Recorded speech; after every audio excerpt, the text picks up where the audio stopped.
ค่ะต่อมาจะเป็นการใช้งานชุดเอฟเฟกต์นะคะหรือทีมเอฟเฟกต์นะคะนอกจาก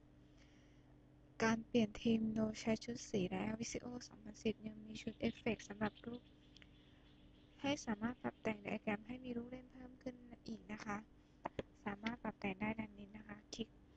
ที่เอฟเฟกต์นะคะสามารถเลือกเอฟเฟกต์ต่างๆได้นะคะ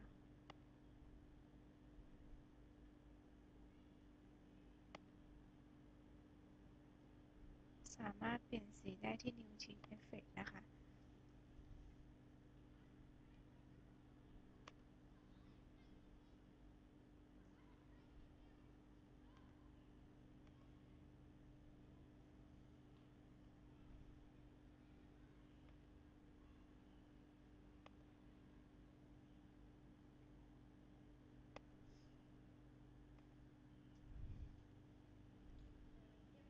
ค่ะเมื่อเสร็จแล้วนะคะ